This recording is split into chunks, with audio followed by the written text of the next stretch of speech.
2020년 7월 5일 큐티 말씀입니다. 열왕기하 3장 1절로 12절입니다.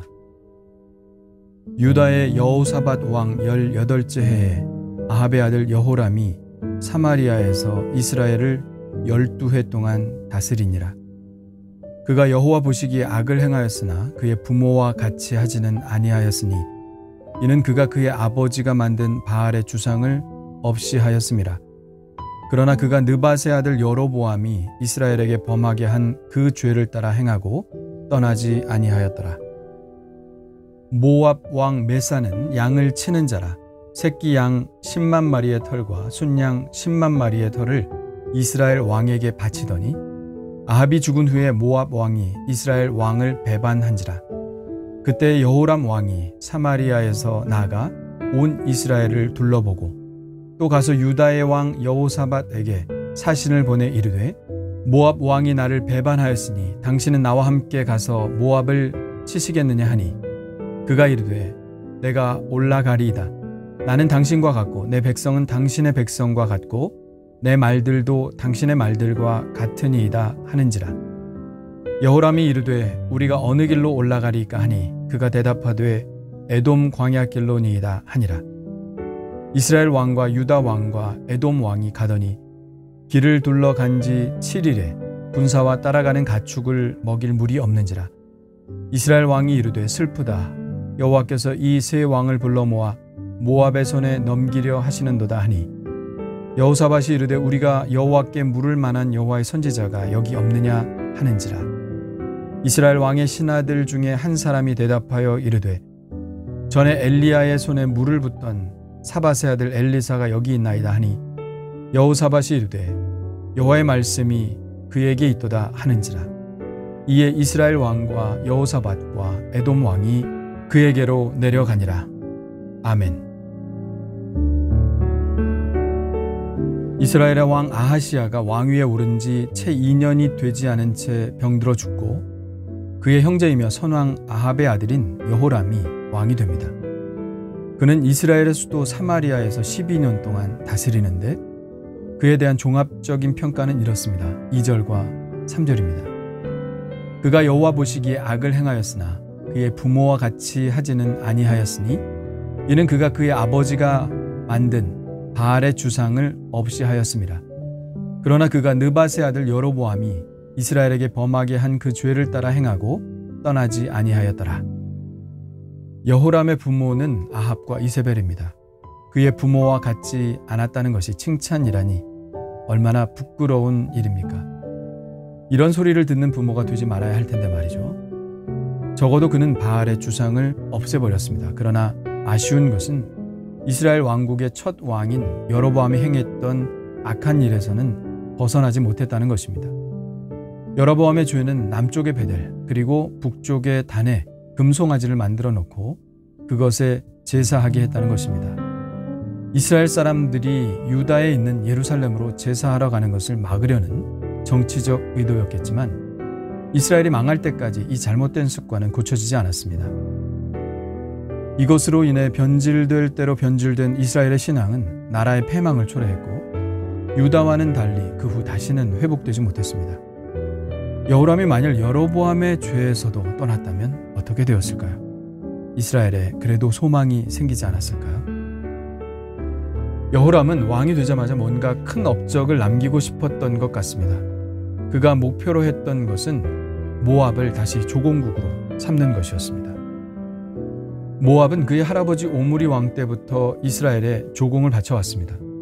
오므리는 본래 군대의 지휘관 중 하나였죠. 시므리가 반역을 행하여 왕이 되자 시므리를 치고 그가 왕이 됩니다. 오므리는 뛰어난 군대의 지휘관이어서 왕이 되자마자 강력한 중앙집권 하에 수도를 사마리아로 옮기고 정복전쟁을 시작합니다. 그때 정복한 땅이 바로 모압입니다. 오므리는 이때 모압의 북쪽 땅, 곧 아르논강 북쪽까지 차지하는데요.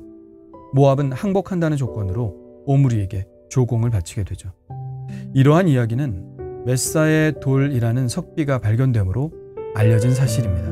이 비문에 모압이 이스라엘의 반기를 들어 더 이상 조공을 바치지 않았다는 내용도 자세히 적혀 있습니다.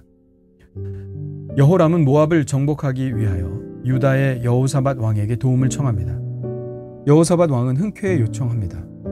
그가 이르되 내가 올라가리이다. 나는 당신과 같고 내 백성은 당신의 백성과 같고 내 말들도 당신의 말들과 같으니이다. 이 말은 아합이 아람을 치고자 할 때 여호사밧이 했던 말과 똑같습니다. 이 당시 북이스라엘과 남유다와의 관계가 얼마나 돈독했는지를 보여주는 대화라 하겠습니다. 당시 이스라엘은 유다에 비해 매우 강성한 나라였기 때문에 유다는 정치적으로 이스라엘을 많이 의존했던 것 같습니다. 그들은 연합 세력을 형성하여 에돔 광야길로 갑니다. 에돔 광야길은 남쪽으로 내려갔다가 다시 동쪽으로 거슬러 올라가는 길입니다. 무척 험하고 먼 길이었지만 이 길을 선택하죠. 그 이유는 이미 모압은 북쪽 경계를 튼튼히 했기 때문일 것이고 남쪽으로 돌아가면 길은 멀지만 에돔과 합세할 수 있다는 장점이 있었기 때문입니다. 이제 북이스라엘과 남유다 그리고 에돔의 연합군이 모압을 치러 길을 떠납니다. 그러나 출정한 지 7일 만에 난관에 부딪힙니다. 물이 없다는 것입니다. 에돔길은 광야길이기 때문에 물을 만나기 어렵습니다. 그래서 이스라엘 왕은 절망하여 말합니다. 슬프다. 여호와께서 이 세 왕을 불러 모아 모압의 손에 넘기려 하시는도다. 그러자 역시 여호와를 경외하는 여호사밧 왕이 제안을 합니다. 우리가 여호와께 물을 만한 여호와의 선지자가 여기 없느냐? 그때 이스라엘 왕의 신하가 말합니다. 전에 엘리야의 손에 물을 붓던 사밧의 아들 엘리사가 여기 있나이다. 여호사밧이 말합니다. 여호와의 말씀이 그에게 있도다. 그래서 세 왕이 엘리사를 찾아갑니다. 늦게라도 하나님의 사람을 찾아가니 다행이라는 생각이 듭니다. 그들은 패기로 전쟁을 시작했습니다. 세 왕이 힘을 합하면 모압 정도는 아무것도 아닐 거라고 생각했죠. 그래서 그들은 하나님께 묻지도 않았습니다. 보통 전쟁을 하기 전에는 선지자에게 묻는 일을 먼저 합니다. 이것은 유다의 전통이었습니다. 그래서 아합이 아람과 전쟁을 할 때도 여호사밧이 먼저 제안을 하죠. 여호와께 묻고 시작하자고요. 그러나 여호사밧 왕은 이번에는 하나님께 물을 생각을 하지 않았던 것 같습니다. 아마 승리를 장담했기 때문이겠죠. 그러나 그것이 실수였다는 것을 뒤늦게 깨닫습니다.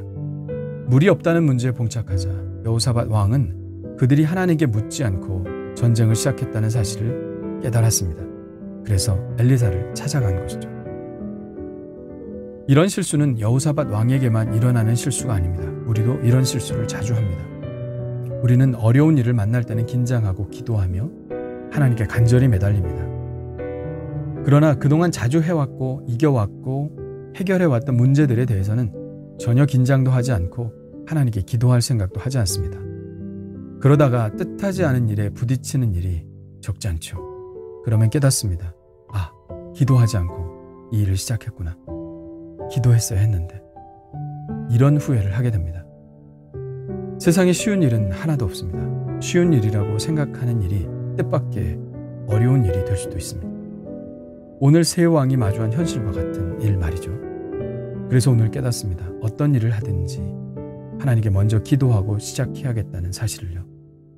하나님은 우리가 당신을 찾아와 묻기를 기다리시겠죠. 하나님을 기다리시게 하는 사람이 되지 않기를 원합니다. 주님, 내가 아무것도 없을 때, 그래서 자신이 없을 때 하나님께 매달렸던 모습을 봅니다. 그러나 내게 무엇이 있을 때, 자신감이 들 때 하나님을 배제하고 내가 하려 했던 저의 모습을 봅니다. 이제 깨닫습니다. 제가 할 수 있는 것은 아무것도 없었습니다. 하나님께 모든 것이 달려 있습니다. 이제는 묻겠습니다. 하나님께 기도하겠습니다. 무슨 일이든지 하나님과 의논하고 하나님이 원하시는 대로 행하는 사람이 되겠습니다. 예수님의 이름으로 기도합니다.